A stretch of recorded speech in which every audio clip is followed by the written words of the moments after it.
The title of the event officially was called Youth and Skills, but as youth delegates here, we wanted to call it Keep Calm and Skill Up.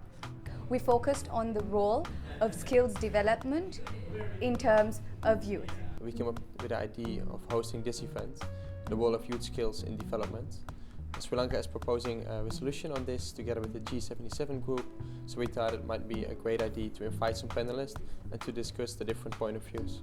We had a great lineup of speakers who spoke about the importance of skills development in youth development. We spoke to the fellow youth delegates, got some interested people to co-host this event with us.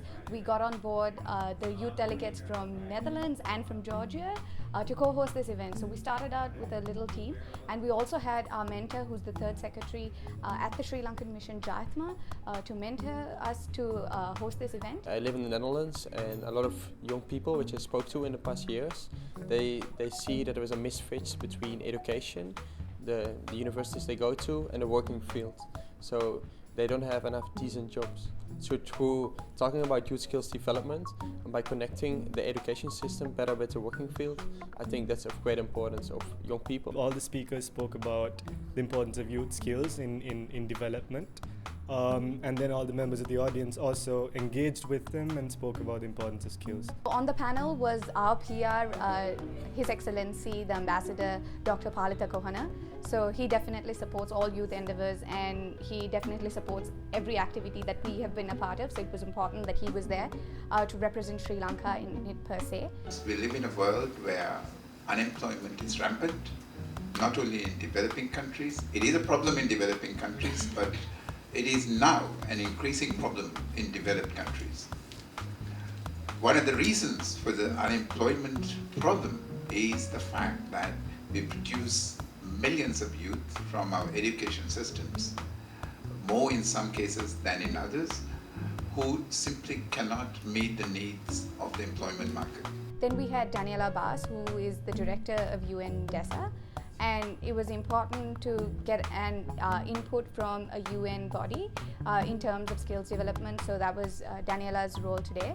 Although everybody is, for instance, 21 or 22 in all these countries, that is, even though you're talking to peers, these peers have different needs, and they might need different skills depending on the country where they live, in which part of the world that they live. And we also had Ravi and Chris. Chris from civil society, who represented civil society, and Ravi, who's a youth advisor, a global youth advisor. So he represented the youth in terms. Other issues that I always dealt with as a youth worker was that how do you quantify and qualify what youth are prioritizing? Where is that evidence? Every meeting I went to and they said, so what are youth saying? What are their priorities? Who's saying this? Is this coming from your own head? So My World Survey is one of the biggest survey ever conducted on the UN system in a policy process, has reached over 5 million people from across 193 countries. People understand what they need for their own development and growth.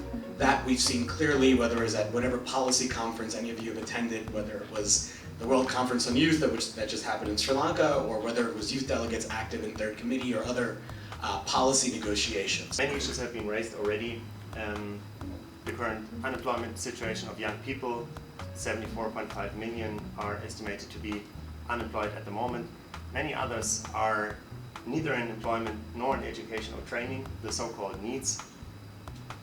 And in developing countries, the challenge is not only job creation, but also to ensure the quality of jobs. And we also had another fellow youth delegate from Georgia representing, talking on behalf of the youth living with disabilities. I also witnessed that youth of Georgia really aligned themselves with an idea that there can be no prosperity and no progress without full participation of young people with disabilities. We live in the world where over 73 million young people are unemployed. And this group will suffer even more. Working with young people and representing youth here at the UN, it's often critical that we ensure that youth voices are included in a lot of these discussions, especially that around policies related specifically to youth. We expected 50 people to show up. In the end, it was over 100.